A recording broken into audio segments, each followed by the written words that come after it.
Everyone, good morning. Welcome back to Pine Hollow Auto Diagnostics. We're in a 2010 Toyota Highlander.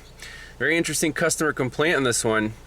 The owner says he's driving around and he goes to make a right-hand turn and the dome lights come on. Sometimes they flicker, sometimes they come on for a little while, and some kind of dinger goes off. So that's all I know. We're gonna take a look at this thing. I just scanned it for codes.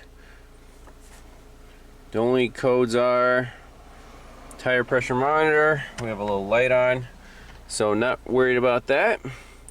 But let's take it for a spin and see if we can get this thing to act up. In this case, I want to go to the body control module. It almost sounds like the car thinks the door's open. Not exactly sure. Because the dome lights are only supposed to come on when the door's open, like this. A little red door warning, and the dome lights come on, and shut the door, we go off. So that seems to be working right now. But in the BCM, let's see if we can see like the door status PIDs. Okay, so customize that. Deselect all. Accessory ignition switch. Parking brake is down there, but that shouldn't affect dome lights. But we'll put that in anyways. Driver's door courtesy switch, passenger door courtesy switch, right rear and rear left door. And let's just look at those for now.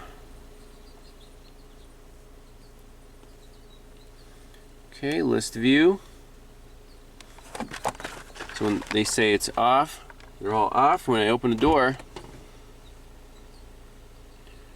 right there, driver's door says on, off. Okay, let's take it for a spin. Okay, I got the problem to act up. You can see intermittently that warning light is coming on, and if you make a right turn, there, dome lights came on, red lights on, very cool. Which door is it? Back door courtesy switch. It's on right now. Sweet. Okay, so let's go take a look at this back door. See that? Those things are on. And it does ding if you're driving.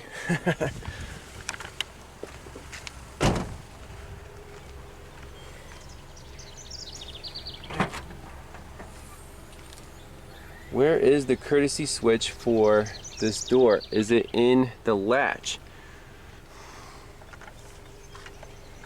I don't see any buttons, so I think it's in the latch.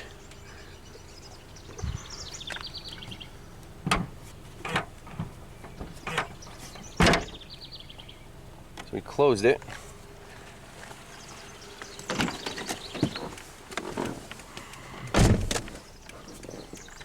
Okay, so that went off. Let's drive it some more and see if the problem happens again. Yep, there it is. And sure enough, the back door courtesy switch, you saw that blip right there. And it only happens when you're turning right, just like the customer said.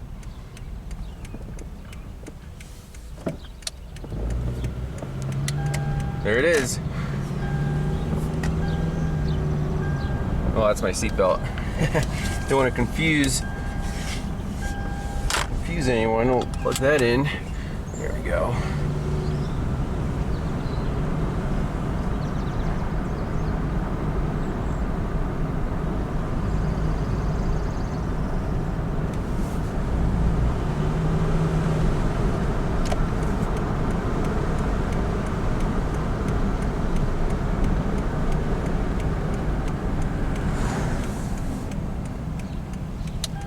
There it is, right turn.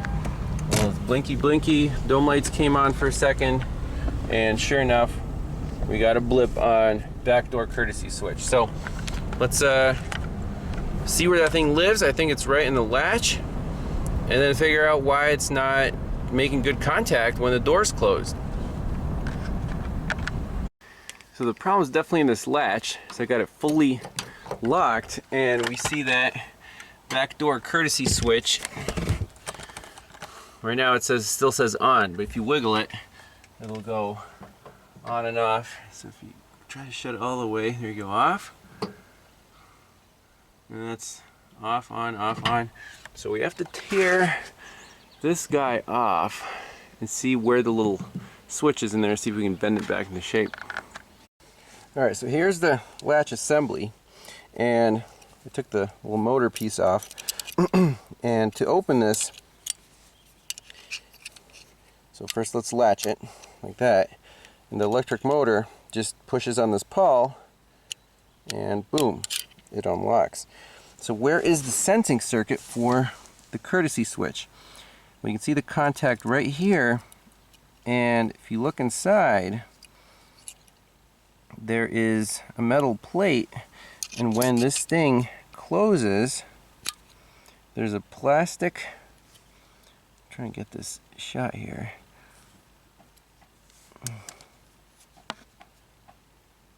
There's a plastic, kind of like a leg, that depresses the metal plate,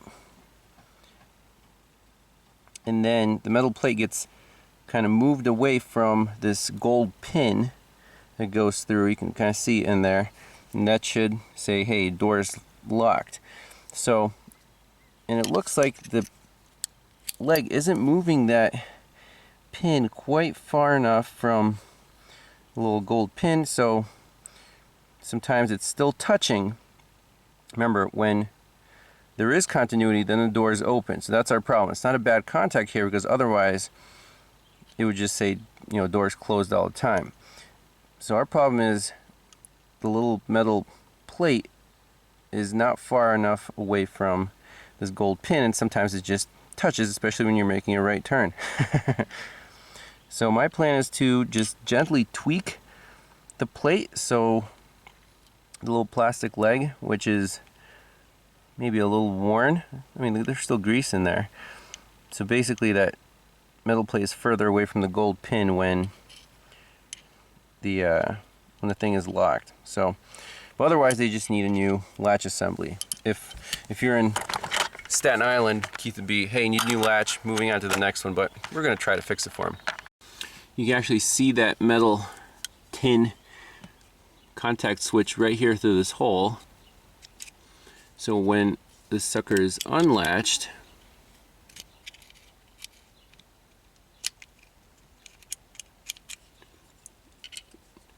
it's making contact, and then when you close it up,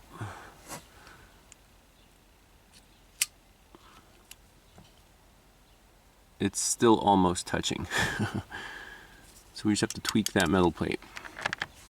Alright, here's the, so I just stuck a pick in here and pushed on the back side of the metal plate, like so. And that bent it in closer to that plastic leg. So now when you close it,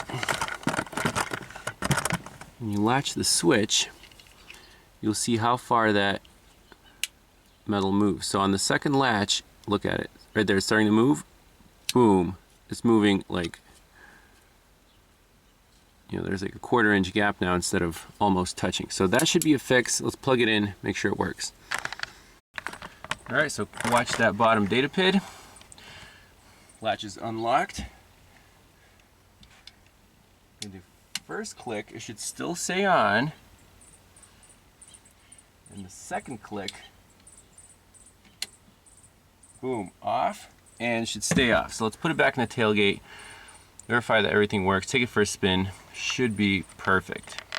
That's it, 100% fixed, guaranteed, no more glitches, door is closed. So, what do you guys think in that case? No parts required, and I'm very happy with this repair, just because it's you know, it's just a little metal tang. It got tweaked a little bit. That's it. So if you have one of these Toyotas with the electric tailgate latch, you come across this problem, that super easy fix, takes 5 minutes, and that's it. So no need to buy new parts. Thanks a lot for watching, and we'll see you next time. Bye bye.